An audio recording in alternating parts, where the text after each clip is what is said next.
റവയും തേങ്ങയും കൊണ്ട് എളുപ്പത്തിൽ ഉണ്ടാക്കാൻ കഴിയുന്ന നല്ലൊരു ചായപലഹാരത്തിന്റെ റെസിപ്പിയാണ് ഇന്നത്തെ വീഡിയോയിലൂടെ ഷെയർ ചെയ്യുന്നത്. നമുക്ക് സ്കൂൾ വിട്ട് വരുന്ന കുട്ടികൾക്കെല്ലാം എളുപ്പത്തിൽ ഉണ്ടാക്കി കൊടുക്കാൻ പറ്റും. അപ്പൊ ഇതെങ്ങനെ തയ്യാറാക്കുന്നതെന്ന് നോക്കാം. ഇതിനായിട്ട് നമ്മൾ ഒരച്ച് ശർക്കരയിലേക്ക് 1/4 കപ്പ് വെള്ളം ഒഴിച്ചിട്ട് ഇത് നല്ലപോലെ ഒന്ന് മെൽട്ടാക്കിയിട്ട് എടുക്കാം. ഇത് മെൽട്ടായിട്ട് വരുന്ന സമയത്ത് നമുക്ക് ഇതിലേക്ക് കുറച്ച് തേങ്ങ ചേർത്ത് കൊടുക്കാം. 1 കപ്പ് തേങ്ങയാണ് കേട്ടോ ഞാൻ ഇട്ട് കൊടുക്കുന്നത്. ഇനി നമുക്ക് കുറച്ച് ഏലക്കാപ്പൊടി ചേർത്ത് കൊടുക്കാം. എന്നിട്ട് നല്ലപോലെ ഇളക്കിയിട്ട് ഇതൊന്ന് വറുത്തെടുക്കാം. തേങ്ങ നമുക്ക് നല്ലോണം ഒന്ന് വിളയിച്ചിട്ടെടുക്കണം. അപ്പൊ ഇതാ നമ്മുടെ തേങ്ങ നന്നായിട്ട് വിളഞ്ഞു വന്നിട്ടുണ്ട്. ഇത് നമുക്ക് ഇനി ഒരു സൈഡിലേക്ക് മാറ്റി വെക്കാം. ഇനി നമുക്ക് 1/2 കപ്പ് റവ മിക്സി ജാറിലേക്ക് ഇട്ട് കൊടുക്കാം. റവ വറുക്കേണ്ട ആവശ്യമൊന്നുമില്ല കേട്ടോ. ഇനി ഒരു 1/4 ടീസ്പൂൺ ഉപ്പ് ചേർത്ത് കൊടുക്കാം. പിന്നെ ഒരു മുട്ടയും കൂടി നമുക്ക് ഇതിലേക്ക് പൊടിച്ചു വെച്ച് കൊടുക്കാം.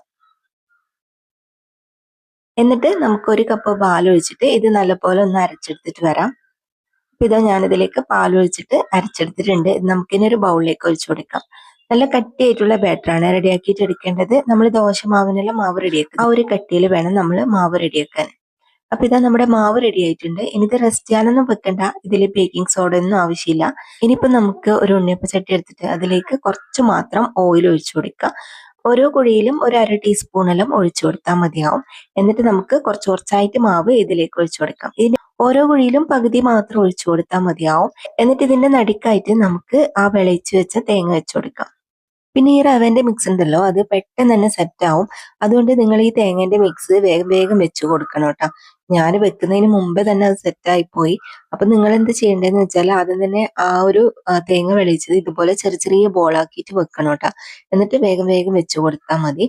ചെറിയ തീര് മാത്രമേ കുക്ക് ചെയ്യേണ്ട ആവശ്യമുള്ളൂ. വേഗം തന്നെ സെറ്റ് ആയിട്ട് കിട്ടും. എന്നിട്ട് നമ്മൾ ഇതിന്റെ മുകളിലായിട്ട് ബാക്കിയുള്ള മാവ് കുറച്ച് കുറച്ചായിട്ട് ഒഴിച്ചു കൊടുക്കാം. എന്നിട്ട് ഒരു സൈഡ് ആയി കഴിയുമ്പോൾ നമ്മൾ തിരിച്ചിട്ട് കൊടുക്കാം. ഇനി മറിച്ചിട്ട് കൊടുത്തിട്ട് മറ്റേ സൈഡും കൂടി ഒന്ന് ഫ്രൈ ആക്കിയിട്ട് എടുത്താൽ തന്നെ നമ്മുടെ അടിപൊളിയായിട്ടുള്ള ചായക്കടി റെഡിയാവും. അപ്പൊ ഇതാ നമ്മളെല്ലാം റെഡിയാക്കിയിട്ട് എടുത്തിട്ടുണ്ട്. ഈ ഒരു മാവ് കൊണ്ട് ഇത്രയും നമുക്ക് റെഡിയാക്കി എടുക്കാൻ പറ്റിയിട്ടുണ്ട്.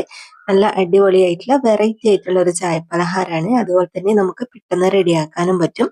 എല്ലാവരും ട്രൈ ചെയ്ത് നോക്കിയിട്ട് ഫീഡ്ബാക്ക് അറിയിക്കണേ. അപ്പൊ ഇന്നത്തെ വീഡിയോ എല്ലാവർക്കും ഇഷ്ടമായിട്ടുണ്ടാവും എന്ന് വിചാരിക്കുന്നു. വീഡിയോ ഇഷ്ടമായാൽ മറക്കാതെ ലൈക്കും ഷെയറും കമന്റും ചെയ്യുക. ഇതുപോലുള്ള റെസിപ്പികൾ കാണാനായിട്ട് നമ്മുടെ പേജ് ഫോളോ ചെയ്യാനും യൂട്യൂബ് ചാനൽ സബ്സ്ക്രൈബ് ചെയ്യാനൊന്നും മറക്കരുതേ.